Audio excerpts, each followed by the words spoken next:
It's a combination of many factors, right? So you got to look at success not only in the business life, but I think in everything that you do. And I think, I would say that, definitely hard work. I mean, when you ask about, people who work closely to me, they would say that hard work.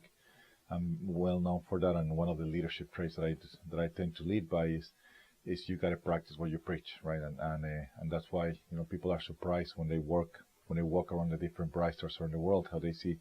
In many cases, we're called one of the hardest working companies in the world, and our customers love the fact that they can always count on us. I think on the personal side, I've been blessed, blessed by having a good family, blessed by, having had the choice to do whatever I enjoy. One of my other hobbies that I have, or one of my other jobs that I have, is running Bolivia's largest professional soccer team. So, and we've been able to do things that have never been able to be done, such as taking the national team to the World Cup, which is almost an impossible task. And we're able to do that at my early age. So I think, definitely hard work, being in the right industry. If we go back to Brightstar, when we got into the world of mobile telephony, that was back in 1997, which was the start of a boom. Back then I think they were selling about 20 million phones a year. This year, the market has grown to 1.6 billion mobile phones a year. So, being in the right place. I think entrepreneurship is believing that you're capable of achieving a certain set of goals, right? And my first job when I graduated college was I was flying back. Most international students, due to our current immigration system that we have today, you're forced to leave the U.S. or you're here for a very short period of time. So I was flying back, and then I met a person in the plane who was the president of the Bolivian Federation, the Bolivian soccer team, just in the plane by pure coincidence. And then by the time we landed in La Paz, that was 6 hours later, we liked each other, and he offered me the job to be his second person in command. My parents were a bit disappointed because, those are out of norm jobs, you don't get paid, but it was pretty neat to be the second person in command for the leading sport in my country. And, Bolivia had been trying to make it to the World Cup for more than 70 years. And what that gentleman taught me, was that everything is possible. So we actually, it was the first time ever, that Brazil had ever lost a game that was against us in a qualifying round, or we beat Venezuela 7-0, which was the largest defeat as a visiting team in the history of Latin America. So, taking Bolivia to the World Cup or being the second person in command definitely taught me that everything was possible. So when you fast forward and you come back to the U.S. to look for a job, and you end up buying a store, you think you're capable of anything. You set yourself some pretty hefty goals, such as, hey, I want to have 1,000 stores. Why not? It's the same thing as I want to take Bolivia to the World Cup. And that taught me, that pretty much I say, it's you got to believe in yourself. You got to have good goals, and as long as you work hard and you have clear ideas and you have a good team, you're able to achieve stuff that otherwise, you don't think you're capable of achieving.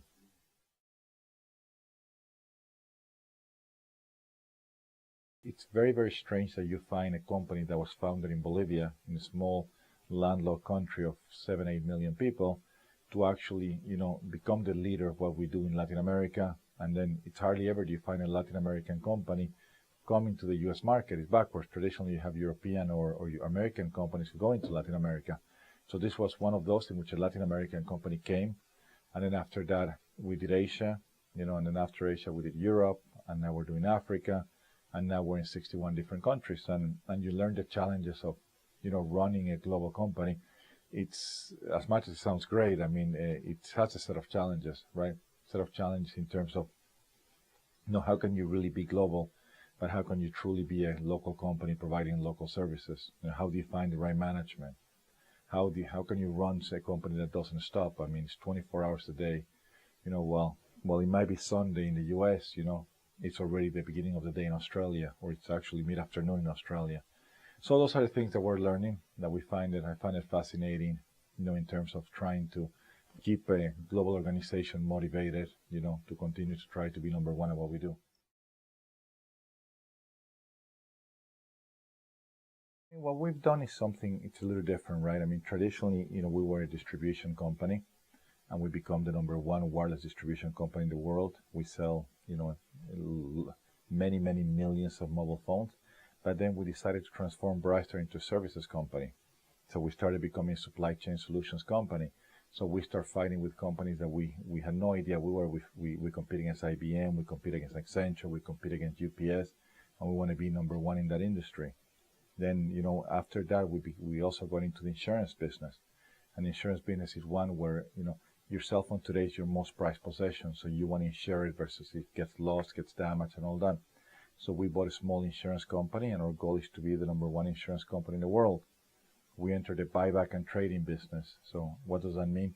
Is at the end of your 2-year contract with your carrier, you walk into an AT&T or Verizon or T-Mobile shop, and we're going to buy that used phone from you, and we're going to resell it into market. In that one, we're number one in the world. That took us a couple of years. We enter into the retail business. When you walk into any Target shop in the U.S., it's Brightstar running it. So we want to become one of the leading, retail outsourcing companies. And then lastly, we're in the financial services. So we bought a few banks, and now we're in the process of financing smartphones to consumers who otherwise, cannot pay to have the $600 or $700 it costs you to get in. So even though we're the number one distribution company in the world, and we're the number one buyback and trading company in the world, we still have 4 other industries that keeps us excited and keeps us motivated, that we are far away from being number one in the world. So our goal is, every business unit or every industry that we enter, our goal is to strive to be number one in the world, and that keeps, that keeps my group of colleagues and employees all over the world highly motivated, because those are hard goals to achieve, but we've proven that we can do it in some industries, so that keeps us going.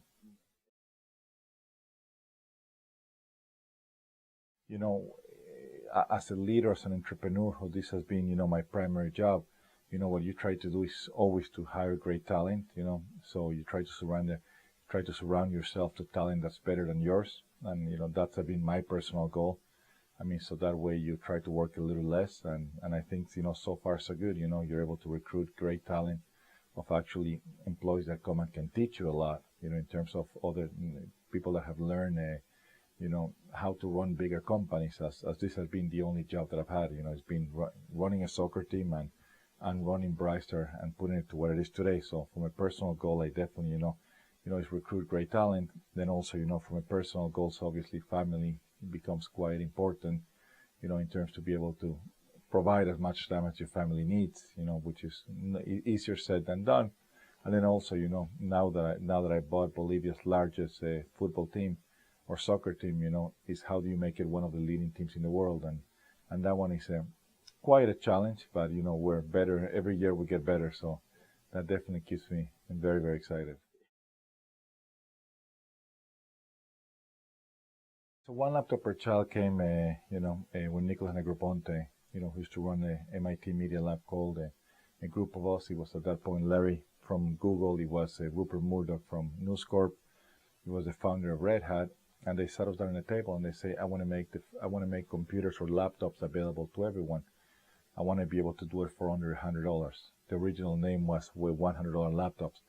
And we didn't get to $100 laptops. We got to $180. But if you look at the best thing that we did, apart from giving kids, I think, over 5 million computers in emerging markets and allow them to be connected to the internet, what we've given the world is we've had the price of laptops drop dramatically after we introduced. And it's fair to say that because of what we did, the emergence of netbooks exists today. And that is, we took away, I would say, all the unnecessary things that went into a computer, into a laptop, to make it accessible and affordable to everyone.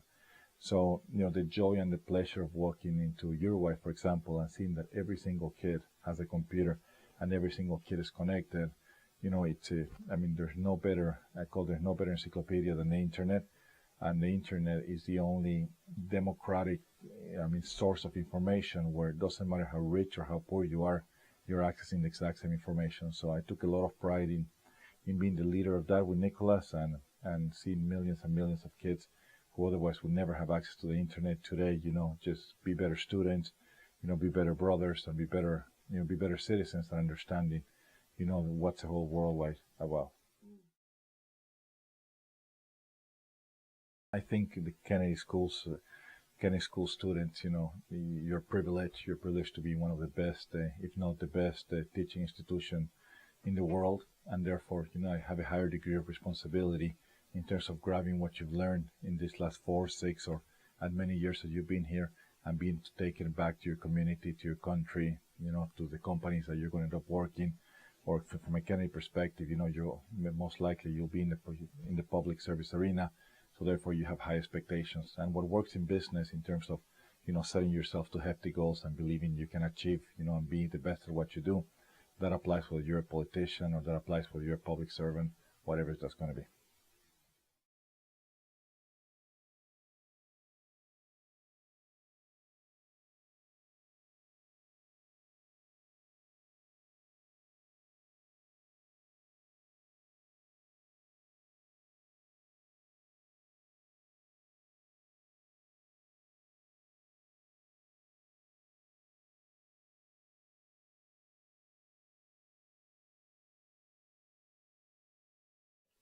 It's a combination of many factors, right? So you got to look at success not only in the business life, but I think in everything that was the start of a boom. Back then I think they were selling about 20 million phones a year.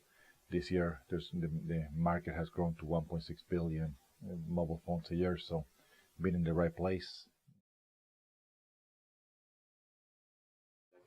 I think entrepreneurship is believing that you're capable of achieving a certain set of goals, right? You do. And I think, I would say that, definitely hard work. I mean, when you ask about, people who work closely to me, they would say that hard work, I'm well known for that. And one of the leadership traits that I tend to lead by is you got to practice what you preach, right? And that's why, people are surprised when they walk around the different Brightstars around the world, how they see, in many cases, we're called one of the hardest working companies in the world, and our customers love the fact that they can always count on us. I think on the personal side, I've been blessed, blessed by having a good family, blessed by, having had the choice to do whatever I enjoy. One of my other hobbies that I have, or one of my other jobs that I have, is running Bolivia's largest professional soccer team. So, and we've been able to do things that have never been able to be done, such as taking the national team to the World Cup, which is almost an impossible task. And we're able to do that at my early age. So I think, definitely hard work, being in the right industry. We go back to Brightstar, when we got into the world of mobile telephony, that was back in 1997.